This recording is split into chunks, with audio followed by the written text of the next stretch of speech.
What this episode explores, what you will leave, invisible Stoicism legacy, is part of a larger conversation that this series is building episode by episode. Not in a linear way, but in a spiral. Each layer examined reveals something that was beneath the previous one, and what was beneath the previous one only becomes visible after seeing what was above. There is a reason why these themes resist examination. It's not a lack of interest. Anyone who has made it this far clearly has an interest. It's that what this series explores is so integrated into how you function that examining it requires a specific type of attention. The attention that can observe without immediately defending, justifying, or dismissing what is being seen.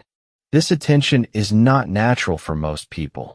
The system prefers to confirm what it already knows about itself rather than find something that contradicts that image. That's why the most important patterns are often the hardest to see, not because they are hidden, but because they are so present that they have come to seem simply like reality instead of a specific construction with history and origin. However, this attention can be trained.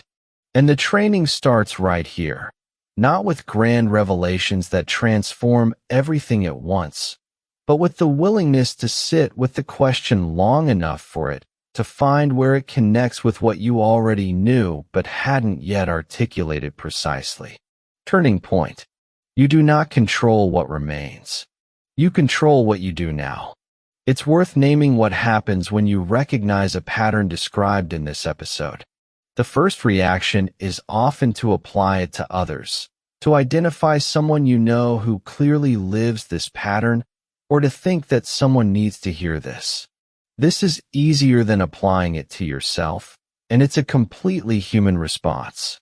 The system prefers to process difficult information from a distance before bringing it closer to its own territory. But the real value of this conversation is proportional to the honesty with which you can ask the question that truly matters. To what extent is this operating in me? Not to condemn, not to immediately resolve. To see clearly enough that the distance between you and the pattern is created, the distance that transforms "this is how I am" into "this is how I learn to be."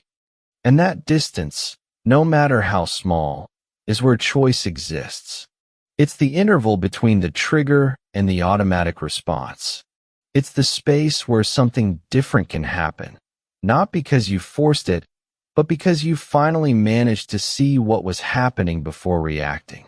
There is something specific about what you will leave.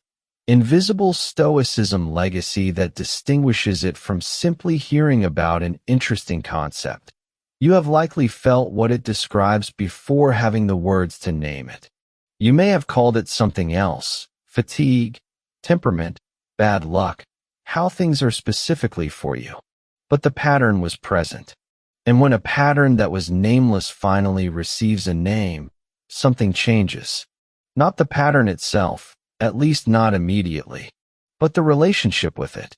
You move from being inside the pattern without knowing you are in a pattern to being in a pattern that can be observed from the outside, even if just for a moment, even if with difficulty, even if the pattern continues to be strong. That moment, the moment when the pattern becomes visible, is the starting point for anything that comes after. The awareness that creates possibility is not dramatic. It is often silent.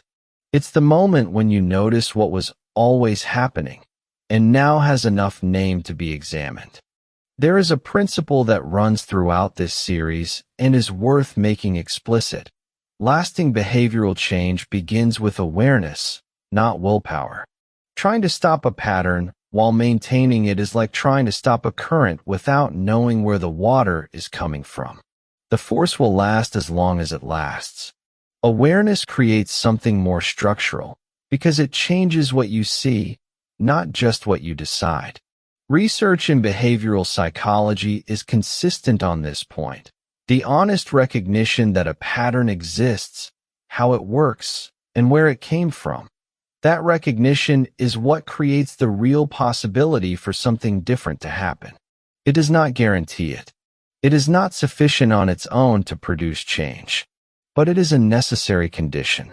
What has been learned can be examined. What can be examined can be questioned.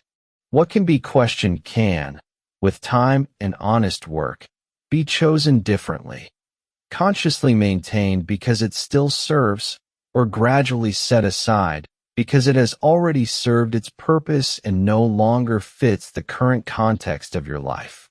To take away from this conversation, not a list of things to correct immediately, but a question that continues to work after the episode has ended. Does what was presented here resonate with something you already felt but couldn't name precisely enough to work with? This question does not demand an immediate or complete answer. The best questions in this series are the ones that arise later, that come up in everyday situations where you recognize the pattern in action, where you can see for a moment what was always there and now has a name. That recognition, even if brief, is already information. It is already the beginning of something. Naming is the first act of any lasting change. Not because naming immediately resolves what has been built over years, it does not resolve, but because what is unnamed operates in the dark, out of reach of any conscious choice. What has a name can be seen. What can be seen can be examined. What can be examined can, eventually, be chosen, instead of simply inherited and repeated without having had the opportunity to decide. Invisible Stoicism continues in the next episode. Each episode of this series has been constructed so that what was invisible gradually becomes more visible. Not all at once, in layers. And each layer, including this one, adds something to what came before, making the map more complete and navigation more possible. This conversation about the theme continues in the next episode with more depth and clarity.